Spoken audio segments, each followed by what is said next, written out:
Hi everyone, today's content is the Triumph Speed 400. So I'll have a little spin out in cool as January and see what we think. Here we go.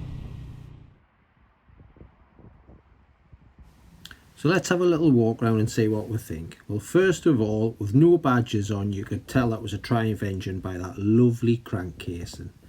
And then you've got your deep red paint there. That is beautifully painted petrol tank. I love the multi-spoke wheels. Nice stainless steel exhaust. You've got a bolt-on subframe, which is handy. If you have a little oopsie, you can unbolt it and replace it. Not a bad idea. Just hiding under the clocks there is a little USB. I'll have in the little corner there so you can see it. Daytime running lights. I love the little setup there. I like the emblem in the middle. Again, nice quality stuff. Obviously, being a Triumph, there is loads of extras, but those little mirrors, the bar end mirrors, which you normally pay an extra for, come as standard.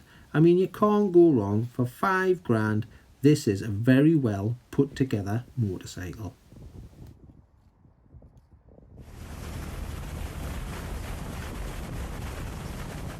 As I said earlier, this is January, and as you can see, this bit of twisty country lane is slightly damp, but it's not knocking this Triumph. You can feel everything. Those Pirellis are giving me loads of grip and feedback.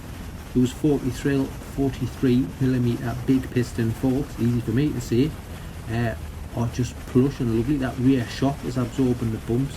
The whole package is working amazingly, and you'll see in the next little clip, it's January and it's like nearly getting its pegs down around the roundabout. This bike handles beautifully. Well done, Triumph. You have got it bob on with this one.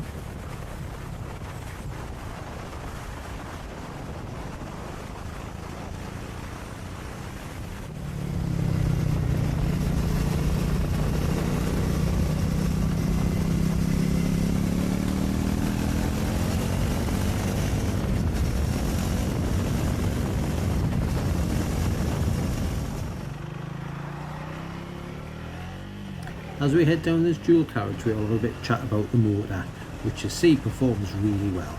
So you've got 40-ish brake horsepower, and you've got 28 foot-pounds, or if you like it in metric, 37.5 newton meters of torque.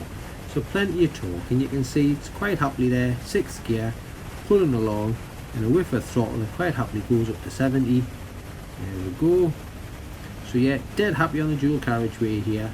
It's flashing a bit there because it is getting running and I'm going past the running in revs, but you can see it's only got half its red line, so it's quite happily sitting at 70. Let's head off for a little sound check so you can get to hear what the exhaust note sounds like. There's a couple of flybys as well.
Now I've got my camera back, let's head off somewhere slightly less windier to do my sitting test.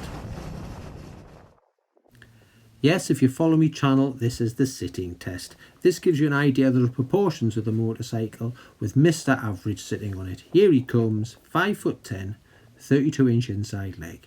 And look at that, ergonomics spot on. I toodled about all over the place on this on Sunday and Monday and found it very, very comfy. Nice seat. Speaking of seats, seat height 790mm, so as you can see there, feet flat down with bent leg. Mind you, the bike is very thin, so your legs go straight down. But yeah, ergonomics, sitting position, foot pegs, all lovely. You could do lots and lots of miles on this little 400.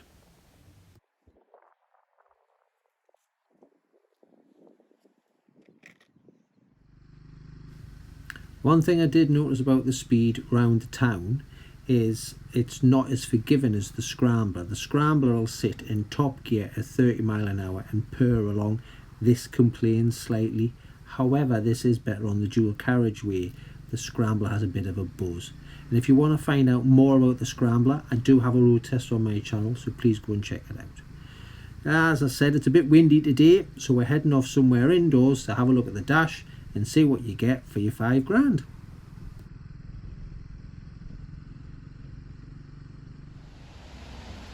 Let's talk dash now.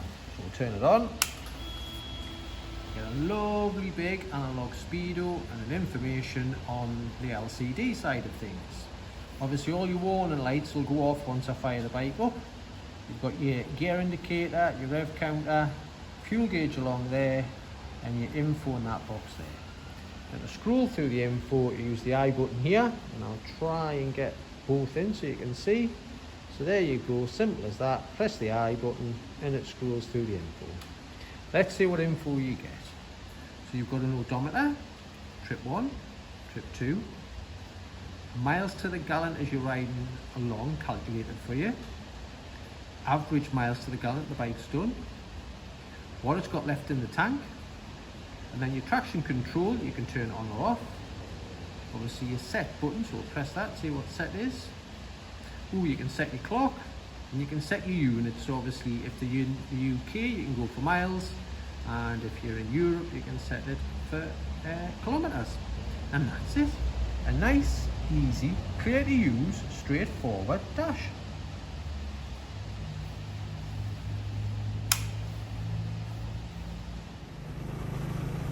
Rachel had heard me waffle on all day about how well this bike goes and decided to find out for herself. So she did me a favour and rode it back to Triumph Newcastle, and she was impressed like me.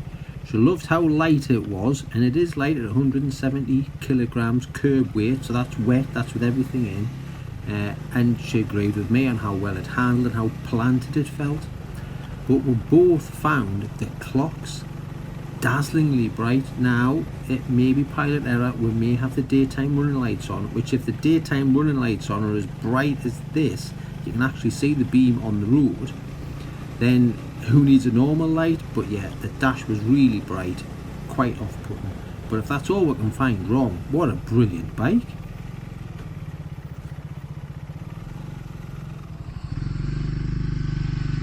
Well, let's sum up this little Triumph. Is this the bike for everybody? Who knows? But it ticks lots of boxes. If you've just passed your test, it's light, it's nimble, it's got a beautifully forgiving engine. So there we go, that's that one done. Commuting, awesome on fuel, loads of bottom end power, that lovely clutch. And if you've got a few miles on your clock, but you still want to ride a motorbike, but your current one's a bit heavy, a bit hard to drag out the garage, then this could be the boy. You've got the Triumph badge, Triumph paint. Hey, you cannot go wrong, and for £5 grand, you just can't go wrong. This could be the new bike for the masses, but let's wait and see. Hope you enjoyed this bit of content. You know the score. If you like what we're doing, thumbs up. If you love what we're doing, hit subscribe. And we'll see you next time. Bye for now.